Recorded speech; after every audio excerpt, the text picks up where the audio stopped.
Bom dia novamente para você que nos acompanha aí de toda a região centro-oeste do Paraná. Seja bem-vindo. A endometriose é uma doença ginecológica crônica, benigna, que atinge cerca de 10 a 15% das mulheres em idade reprodutiva. E é caracterizada pelo crescimento do endométrio, a mucosa que reveste a parede interna do útero em outras partes do corpo, principalmente na região pélvica. Se atingir os ovários, pode provocar o aparecimento de um cisto denominado endometrioma e comprometer o futuro reprodutivo da mulher. Estima-se que na adolescência pode aparecer o primeiro sinal com a cólica menstrual persistente, que não melhora com medicamento, por isso é importante ficar atenta. O diagnóstico tardio pode ser complicador. Para explicar mais sobre endometriose, eu estou aqui com o ginecologista e cirurgião, Dr. Namir Cavalli. Bom dia, seja bem-vindo, doutor. Bom dia, obrigado novamente pelo convite. E você sabe que esse é um dos assuntos que realmente eu tenho muito prazer em falar, porque eu acho que a nossa obrigação é acordar as pessoas, colegas, outros médicos, que essa doença existe e que ela é séria. Tá certo, obrigada mais uma vez. E também aqui ao meu lado está o cirurgião do aparelho digestivo, Dr. Univaldo Sagai. Bom dia, doutor, seja bem-vindo. Bom dia a todos. Realmente o Dr. Namir foi muito preciso, é uma doença muito prevalente, como você mostrou a estatística, e ela não acomete somente os problemas ginecológicos, né? Eu, como gastro, como especialista em intestino, a gente sabe que tem um acometimento muito nessa área e por isso que eu estou aqui para debater com vocês. Que bom. Olha, para quem está nos assistindo de outras cidades do estado do Paraná e ainda não conhece o Dr. Namir e o Dr. Sagai, eles formam uma dupla que hoje é referência em todo o país quando se fala em endometriose e endometriose intestinal. E eu quero saber como é que surgiu essa dobradinha de especialistas de endometriose. Como é que foi isso? Em 2001, eu sei porque eu estive agora em Florianópolis e contei essa história. Em 2001, nós apresentamos o primeiro trabalho de endometriose intestinal em Chicago. E foi realizada uma cirurgia com Sagai, Danilo, eu acredito que até o Tomás entrou na cirurgia, e nós demoramos 11 horas no procedimento. E aquilo nos engrandeceu muito, porque no dia seguinte a paciente queria ir embora. E depois de 2 anos ela teve seu filho. Então, essas coisas é que fizeram com que a gente realmente, a cada dia, amasse mais e estudasse mais. Então, em 2001, nós apresentamos o primeiro trabalho fora do Brasil sobre endometriose intestinal. Então, essa parceria.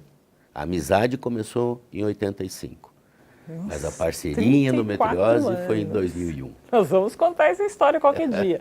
E é isso aí mesmo, então a receita para vocês ficarem juntos, permanecerem juntos aí, a endometriose uniu mais vocês. Não, isso foi o fato, assim, Soraya, que realmente mostrou que nós tínhamos que fazer alguma coisa por essas pacientes que sofriam de endometriose. Mas a endometriose entrou na minha vida por causa do Dr. Namir. O Dr. Namir já vinha há muitos anos previamente já tratando dessas doenças, e muitas doenças ele era incapaz de resolver tudo porque a doença era muito mais extensa que o problema ginecológico, e muitas vezes ele me chamavam para ajudar no intestino. E eu acabava assim, eu não entendia muito de endometriose, porque não era a minha área, e eu acabei estudando bastante endometriose para que eu pudesse ajudar os pacientes e o Dr. Namir.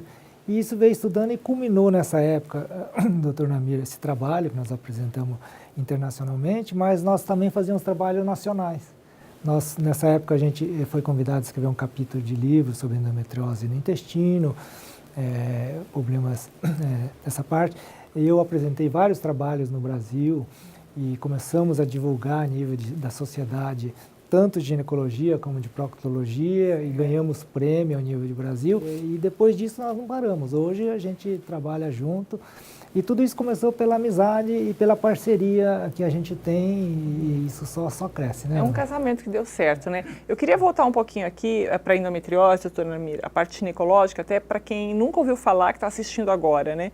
Eu queria saber se é verdade que o tempo estimado entre o início dos sintomas descritos pelas pacientes até o diagnóstico definitivo é de aproximadamente 7 anos, doutora Namir, é isso tudo? A variação é de 4 a 10 anos. Tá? Se você pegar um país como a Alemanha, por exemplo, são 10 anos entre o primeiro sintoma e o diagnóstico. É muito tempo.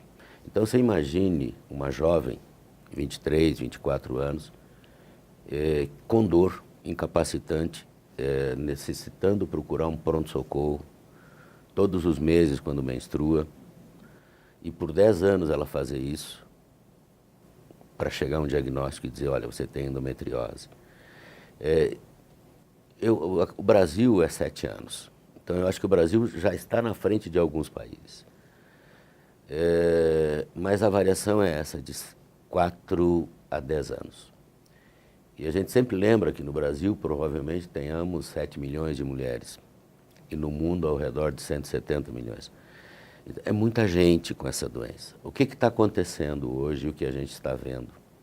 Cada vez mais nós estamos dando o diagnóstico muito tarde. Por isso, a nossa equipe, a equipe do Sagai, da Doriane, do Gustavo, temos operado tantos casos por mês. Porque eu lembro bem, a gente fazia 8, 10, 12 casos por ano, hoje a gente faz 8, 10, 12 casos por mês. Então, o que está acontecendo? Quer dizer, o médico está parando de pensar em endometriose, ou porque ele não faz a cirurgia de endometriose, ele procura não dar o diagnóstico de medo da doença. A doença tem que ser enfrentada, ela tem que ser tratada. Disse tudo, né? Doutor Sagai, da sua área, endometriose intestinal, qual que é a incidência de mulheres hoje que sofrem com endometriose intestinal? E se elas não tiverem esse diagnóstico, não passar pelo tratamento cirúrgico, que seja, quais são as consequências para essa paciente? Então, quando acomete o intestino, é uma fase assim muito grave da doença. Como a doutora Namir disse, é uma doença benigna, mas se ela acometer o intestino e causar uma obstrução, aí já começa a colocar em risco a paciente, e a operação do intestino já é uma operação mais complexa, existe mais risco de infecção, de outros problemas. Então, mas o diagnóstico é muito tardio, né? E acredita-se que 10% das mulheres que têm endometriose já têm endometriose severa no intestino. Então, você imagina, né? O Dr. Namir fez uns cálculos de 10 milhões aí de mulheres no Brasil que têm endometriose, né? Então, se você colocar, tem 1 milhão de mulheres com endometriose no intestino no Brasil que não são tratadas, não são nem diagnosticadas, né? Que tem essa dificuldade de diagnóstico. Porque as queixas intestinais, muitas vezes o paciente não queixa para o ginecologista, e se queixar, o ginecologista não é especialista disso, então ele não vai interpretar e não vai tratar essa doença. E também nós cirurgiões do aparelho digestivo são extremamente despreparados para a doença. O Dr. Namir falou que os ginecologistas não são preparados. Imagina o cirurgião geral, o cirurgião do aparelho digestivo, porque na nossa formação cirúrgica de especialização, nós não temos absolutamente nada de informação de endometriose. Ele não entra no rol de doença do intestino. Então, olha, você vê como é que é complexo. Um número de informações desencontradas e que esses dois especialistas estão apontando. Isso é muito sério, né? A gente vai para um rápido intervalo comercial, mas na volta tem mais discussões aqui sobre endometriose com o Dr. Namir Cavalli e Dr. Univaldo Sagai. É rapidinho, a gente volta em instantes.